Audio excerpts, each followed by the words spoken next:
From a 13-foot king cobra that bite the self-taught reptile educator who kept it hidden in a spare bedroom, to a 1,600-pound camel that turned on the man who raised it. In this video, we're looking at 5 exotic pet animals taking revenge on their owners. Hi, I'm Austin, and we're starting in Louisiana, where a 17-foot reticulated python was 3 weeks into a shed cycle when its owner decided to clean the enclosure by himself.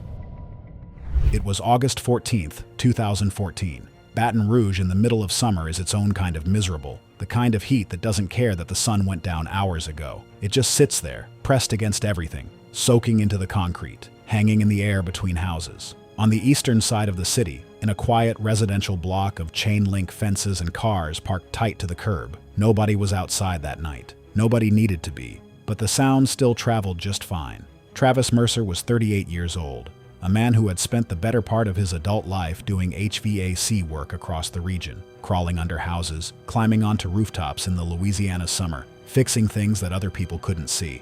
After his divorce, that life quietly fell away from him. The garage behind the rental house became something else. He insulated the walls, installed temperature controls, and built rows of glass tanks and custom wooden enclosures, lit with orange heat lamps, filling the space until it stopped feeling like a garage entirely.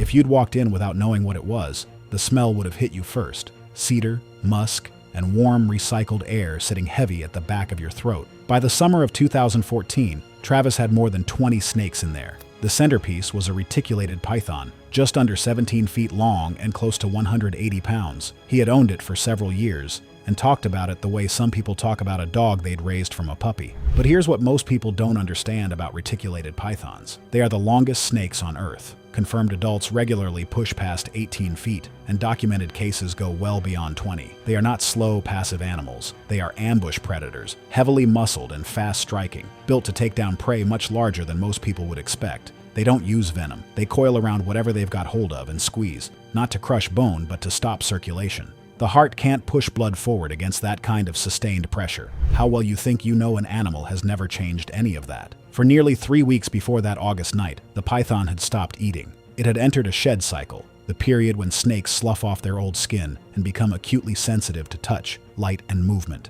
The skin takes on a dull, faded appearance, and a thick bluish film covers the eyes as the spectacle separates. During that window, the animal's vision is significantly reduced, making already reactive snakes considerably more unpredictable. Experienced keepers often avoid handling large constrictors during this period entirely. The behavioral cues that normally allow a handler to read the animal's intent become unreliable. A reticulated python doesn't need venom. It needs time, and it is patient. That night, sometime before midnight, Travis was cleaning the main enclosure. Neighbors heard a loud crash from the direction of the garage around 11:40, then another crash, then nothing. When deputies arrived and pushed open the garage door, the scene told most of the story. Heat lamps lay shattered across the concrete floor. Storage shelves were overturned.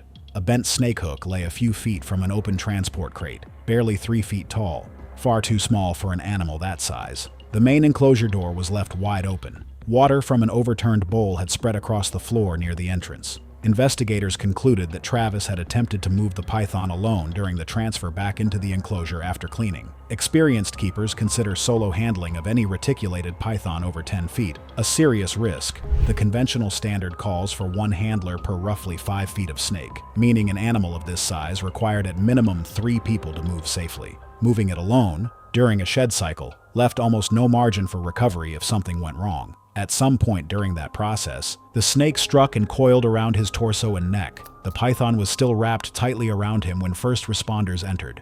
It took 4 animal control workers close to 20 minutes to safely remove it. You can't just grab a snake that size and pull. Any sharp counterforce against a constrictor's natural resistance causes it to tighten. That's not aggression, just muscle response. The only way to do it is from the tail forward, carefully peeling back each coil one at a time, working with the animal rather than against it. In the weeks that followed, local officials began discussing restrictions on keeping giant constrictors inside residential neighborhoods. The garage was cleared out. The collection was seized and distributed among licensed reptile facilities and private keepers across the state. Neighbors who had lived alongside it for years later told investigators they'd known something was inside, but had never fully understood what. And the incident quietly joined a longer list of cases that never made major headlines, but that people in the exotic reptile community still reference when someone asks what it looks like to move a large snake alone. Travis wasn't reckless or careless. He was someone who loved what he built and got too comfortable inside it. The tragedy isn't that he didn't know the risks.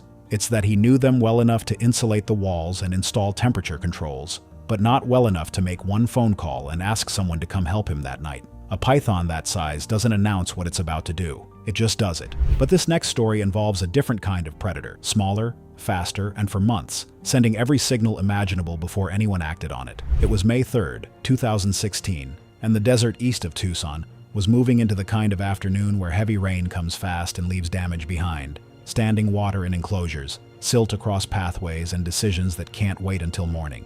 This one had dropped close to half an inch in under an hour, and on a property with outdoor enclosures. That created immediate work that would only get worse by morning if nothing was done. Denise Halpern was 44 years old, a former community college biology instructor who had spent years teaching from textbooks about animals she cared about too much to only describe in photographs. She left teaching in her late 30s and spent close to 2 years researching permit requirements, consulting with established breeders, and designing the enclosure layout herself before the first animal ever arrived. By 2016, she was operating a small, several breeding programs out of her property. With reinforced outdoor enclosures and a waiting list of buyers she had personally vetted, she knew what she was doing. She had built the entire operation around knowing what she was doing. She kept 3 African servals, 2 females that had settled into predictable routines, and 1 male that hadn't. Adult servals stand roughly 2 feet at the shoulder and weigh between 20 and 40 pounds. They are precision hunters, capable of leaping nearly 8 feet straight up to take birds out of the air, striking with a speed and accuracy that most domestic animals cannot approach. Their legs are disproportionately long for their body size, built for explosive vertical movement and rapid downward strikes that make contact before most handlers have time to register what's happening. Against an adult human in open space, a serval is not a lethal predator in any straightforward sense, but a serval in an enclosed space, in rain-slicked conditions, attacking someone who cannot retreat. That is a different calculation entirely. They commit fast, they recover quickly, and they repeat. In captivity, males that reach sexual maturity often become territorial in ways that don't follow a schedule, aggressive during feeding and cleaning in ways that didn't exist 6 months earlier. That shift doesn't appear all at once. It surfaces first in posture, in an animal that once retreated now choosing to hold position, in eye contact that doesn't break, in short charges that gradually extend their range. Veterinary records from the months before May 2016 documented the male lunging at the enclosure gate multiple times during routine visits. The notes describe the behavior as escalating. Those records spanned roughly 4 months. Early entries from late January noted food guarding and heightened sensitivity to movement near the fence line. By February, the male had begun making hard contact with the gate during feeding, hitting it with enough force that the latch housing showed visible stress marks by early March. By April, 2 separate entries flagged unprompted charges during non-feeding visits, triggered by anyone approaching the exterior perimeter.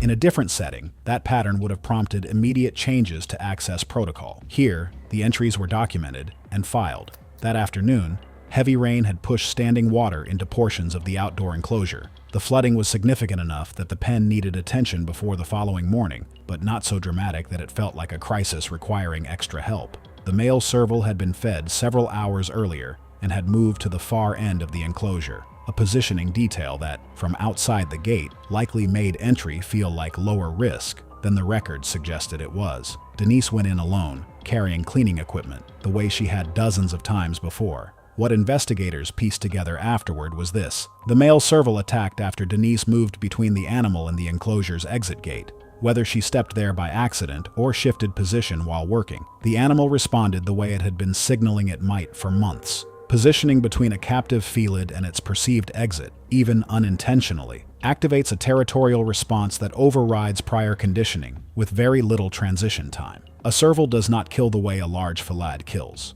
What it does is fast, repeated, and targeted at the upper body and face. Deep lacerations from claws built for precision. Strikes that open skin quickly and in multiple places before a handler can cover and retreat. The enclosure floor was wet. Investigators believe Denise lost her footing during the attack, possibly striking the metal fencing as she went down, possibly hitting the concrete drainage lip along the far wall. The lacerations alone were serious. The fall made them unsurvivable. She was alone in a locked enclosure in the back of a rural property with no one within earshot. The pressure washer running nearby meant there was nothing to hear over it. A delivery driver noticed the enclosure gate standing open and called for help. By the time paramedics reached the property, it was too late. The serval was removed several days later by a private wildlife contractor and transferred to a holding facility in another county. The two females were surrendered to a licensed exotic animal facility several counties away. County records showed the property had passed its most recent inspection without any noted concerns, roughly 14 months before the incident.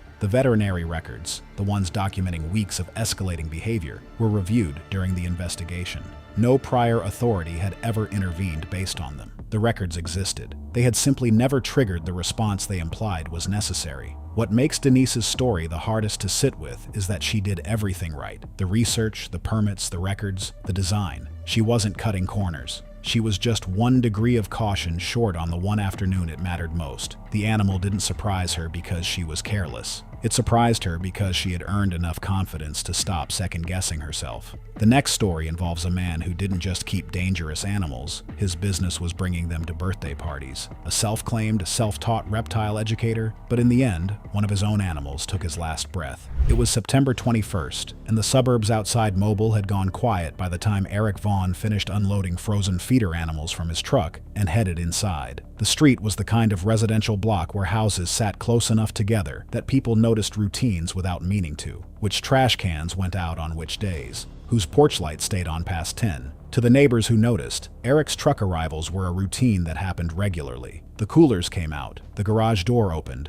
the lights in the back bedroom came on. Nothing about it stood out. Eric Vaughn was 29 years old, a weekend performer who had built a small side business around reptile demonstrations, birthday, parties, local fairs, the occasional private event. He advertised online as a self-taught reptile educator, and by most accounts, the presentation was good. Kids liked him. Parents appreciated that he seemed careful. He kept several mid-sized, non-venomous species specifically for the shows, animals calm enough to be passed around, photogenic enough to hold a crowd. What most of them never saw was the spare bedroom of his house outside Mobile, where the performance ended and something else began. The reptile room held several animals, including venomous species that most licensed facilities won't keep without multiple redundant safety systems. The room had been modified over several years, shelving units along 3 walls, a cooling strip along the baseboard, and a series of custom-fitted enclosures with keyed latch mechanisms. The most dangerous animal inside was a king cobra, just under 13 feet long.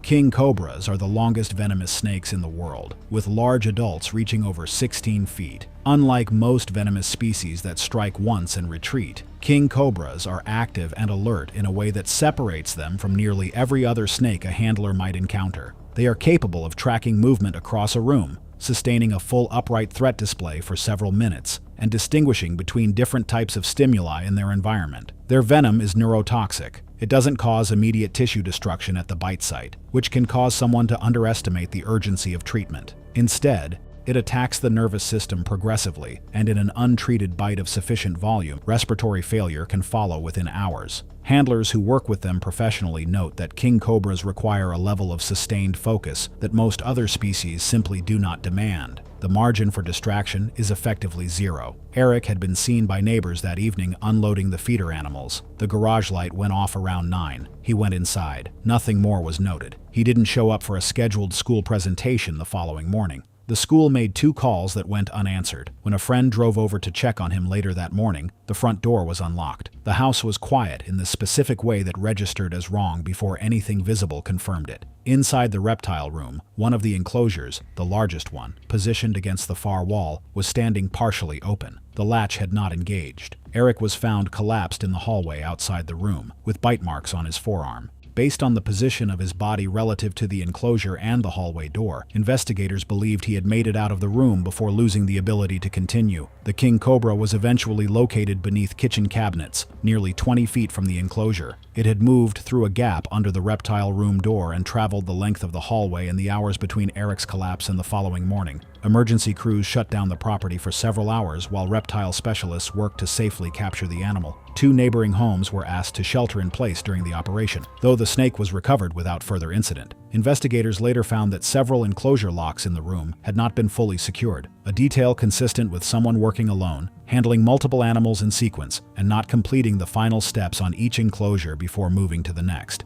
Exactly what happened during the hours between sunset and the following morning was never fully established. The presentation materials, foam boards, printed handouts, a plastic bin of props, were still stacked by the front door, packed and ready for the school visit. The case drew regional attention and prompted limited discussion about oversight of private venomous reptile collections in rural counties. A local ordinance proposal was drafted before stalling in committee. No formal restrictions followed. What's hardest about Eric's story is the gap between how he presented himself to the world and what was actually behind that bedroom door. He was 29, showing kids harmless snakes at birthday parties and quietly keeping one of the most dangerous animals on the planet in an unsecured spare room. That contradiction didn't just cost him his life, it nearly cost his neighbors theirs too. But this next incident involves a completely different kind of animal, one that most people would never think of as dangerous until they understand what rutting season does to a 1,600-pound male camel. It was July 18th, 2017,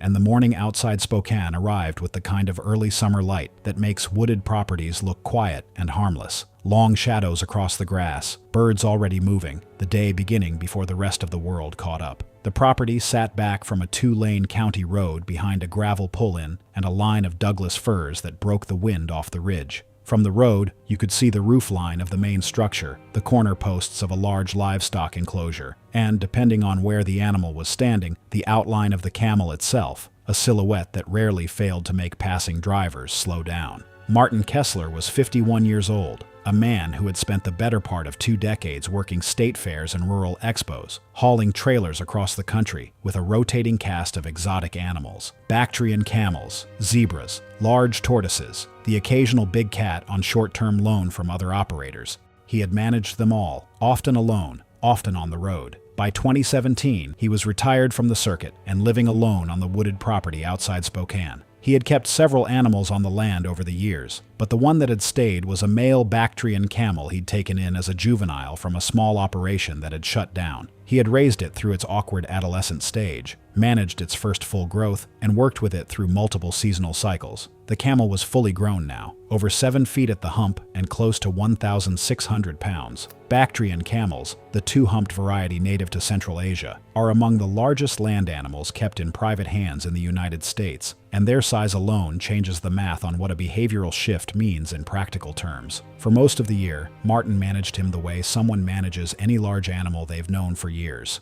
With routine, with patience, with the earned confidence of long familiarity. The animal accepted his presence, took feed from his hand, and moved predictably enough that the daily rhythm of the enclosure felt settled. The exception was rutting season. Male camels undergo dramatic hormonal shifts during breeding periods, typically occurring once per year, and lasting anywhere from a few weeks to several months. Testosterone levels surge to multiples of their baseline. A gland behind the skull, the pole gland, becomes visibly swollen and begins secreting a dark, tar-like substance that the animal spreads by rubbing its head against surfaces. The neck muscles thicken noticeably. Vocalizations increase. Behavior changes sharply and with little gradation between states. Animals that accept handling calmly throughout the rest of the year become territorial, unpredictable, and prone to sudden violence without the warning signals that typically precede aggression in the off-season. During rut, males have been documented biting with enough force to crush bone, charging without provocation across the full length of an enclosure, and using their full body weight to pin threats against fencing or into the ground.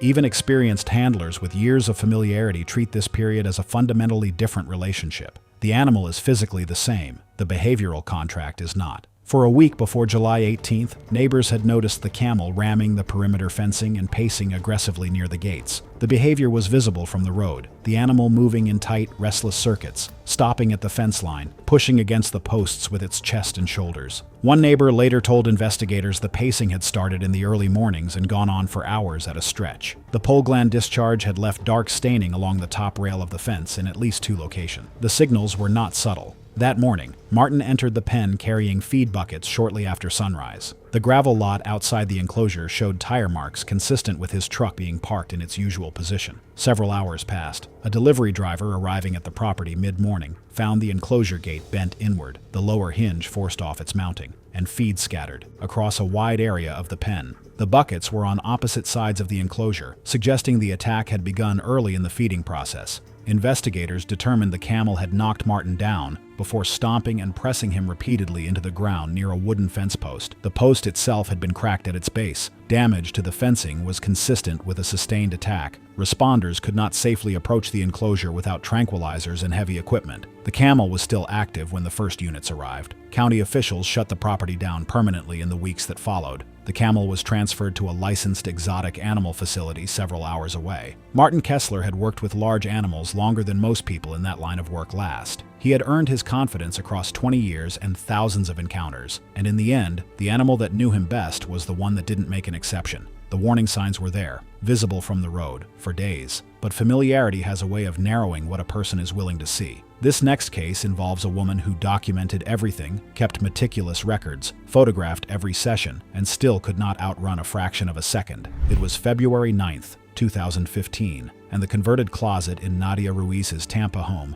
was lit the way she needed it. Temperature regulated, substrate layered correctly. The enclosure space purpose-built by someone who had thought through every detail. The rest of the house was ordinary in every respect. A freelancer's home office, equipment cases stacked near a desk, hard drives organized by shoot date. The closet was something else entirely. A separate climate, a separate logic, accessed through a door that she kept locked when she wasn't in there working. Nadia Ruiz was 34 years old, a freelance exotic animal photographer who had spent years cultivating relationships with private breeders, small wildlife facilities, and collectors willing to let a camera into spaces most people never see. Her online portfolio was genuinely striking, close-up images of animals that most viewers had only encountered in documentaries. She understood light and distance, and the particular patience required to photograph an animal that didn't want to be photographed. She was good at what she did, and she was always chasing the next rarest subject she could find. In mid-2014, she connected with a private reptile collector in Central Florida who was thinning out his collection. Among the animals he was moving was a puff adder,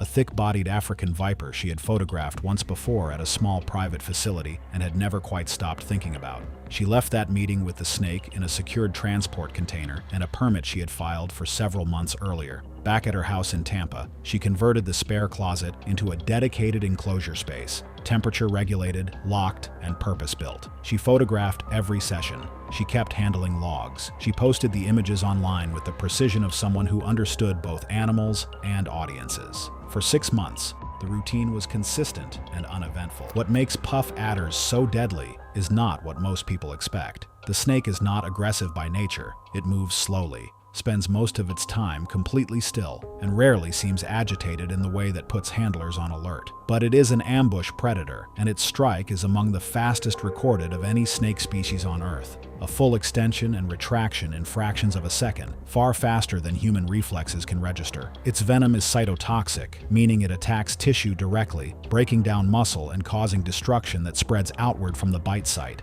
Without immediate treatment, the damage is catastrophic. The species is also a specialist in positional deception. It doesn't telegraph movement, doesn't coil visibly before striking, and doesn't shift its body in ways that experienced handlers have learned to read as preparation. It simply exists in one position, and then it doesn't. Puff adders are responsible for more fatal snake bites across Africa than any other species, largely because their stillness causes people to misjudge where they are and how quickly that can change. On the evening of February 9th, Nadia was midway through a routine cleaning session, transferring the snake between containers the way she had done dozens of times before. The handling logs she kept showed no noted behavioral concerns from the previous several sessions. At some point during the transfer, the animal shifted position in a way she didn't anticipate. The strike happened before she had time to register the movement. She managed to reach her phone. The call to emergency services lasted less than a minute before she was no longer able to speak clearly. Responders arrived to find her on the floor of the closet enclosure space, the bite already visibly affecting the tissue around her hand and forearm.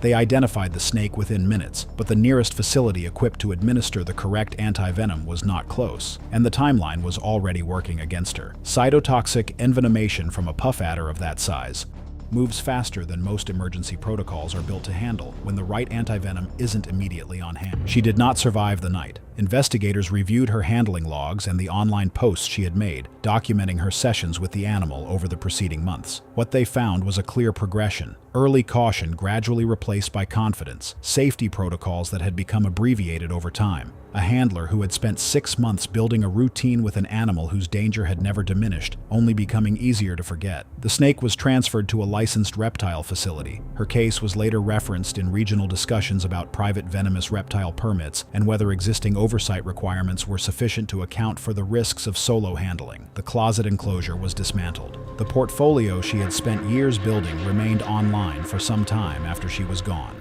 Nadia's case is the one that stays with you the longest because she wasn't reckless, she was meticulous. She logged every session, filed every permit, and photographed every interaction. The cruelest part is that all of that documentation didn't protect her. It just gave investigators a very clear record of exactly how gradually she stopped being afraid of something that never stopped being dangerous.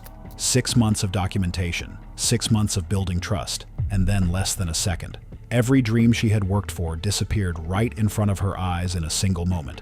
This last story is about a man who didn't just know his animal, he made that animal his entire identity, and it cost him everything.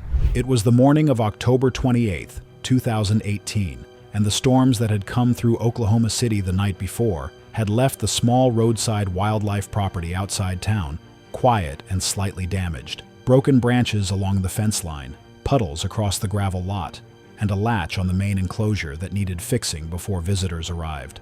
The property sat roughly 4 miles from the nearest highway interchange, reachable by a 2-lane county road that most people wouldn't turn down unless they already knew it was there.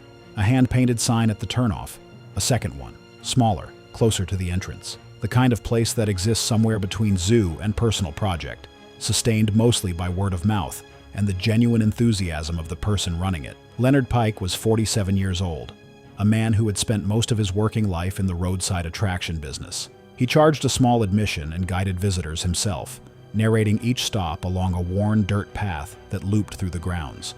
Most came once, out of curiosity. Some became regulars. The main draw was a chimpanzee named Moses, which Leonard had hand-raised from infancy. For the first several years, Moses was what Leonard described to visitors as a member of the family. The images from that period showed a young chimp in what looked like a domestic setting, sitting at tables, handled closely, dressed in clothing for photographs, a fixture of everything Leonard had built his public identity around. But chimpanzees are not a species that softens with familiarity. Adult male chimpanzees develop upper body strength. Researchers estimate it several times that of a physically fit adult man, capable of bending enclosure bars, dismantling fixtures, and inflicting injuries in seconds that take hours to describe. As males mature, their social behavior shifts toward dominance, territorial control, and threat response. The juvenile temperament, curious, manageable, apparently affectionate, gives way to something that operates on entirely different logic. Disruptions to routine can trigger aggression with almost no transition between calm and violence. The most dangerous variable with a habituated chimpanzee is precisely that habituation. An animal conditioned to human presence doesn't treat humans as threats to avoid. It treats them as participants in a dominant structure it is now large enough to enforce. By 2018, Moses weighed over 120 pounds. The behavioral shift had not arrived suddenly. Staff later described a gradual pattern developing for more than a year, longer periods of agitation during cleaning, harder contact with the enclosure barrier during feeding, vocalizations that had moved from social to threatening in register. State inspection records from that year documented repeated incidents, charging the barrier during feeding, throwing objects at handlers, behavior committed to riding in enough detail to suggest serious concern. No enforcement followed. Leonard continued entering the enclosure alone, with tools, the same way he always had. The storms the previous night had damaged the latch on the main enclosure, a hardware failure that, on its own, was a manageable repair. Leonard arrived early that morning and went in with tools to fix it before the facility opened. No other staff were present. The gravel lot was empty. Workers arriving later found the enclosure in a state that told its own story. Tools overturned and scattered, shattered cleaning equipment, blood spread across nearly 30 feet of concrete flooring. The latch repair had not been completed. Emergency responders could not enter safely until wildlife officers arrived with tranquilizers. The response took the better part of 2 hours from the first call. Moses was transferred to a secured primate sanctuary, several states away in the weeks that followed, requiring a specialized team and a transport vehicle fitted for large primate handling. The property closed permanently. Leonard's social media pages, still populated with photographs from Moses's early years, went quiet. The inspection reports were reviewed. They showed a years-long record of documented aggressive incidents, warnings committed to paper and filed away without consequence. Leonard had built an entire public identity around his bond with an animal whose nature had always been moving towards something his operation was never equipped to contain. Leonard's story is the hardest one to explain away, because the warnings weren't just visible, they were officially documented, multiple times, by people whose entire job was to intervene. He didn't miss the signs. The system around him missed them too. And in the end, a broken latch from an overnight storm was all it took to turn a manageable morning into something nobody could walk back from.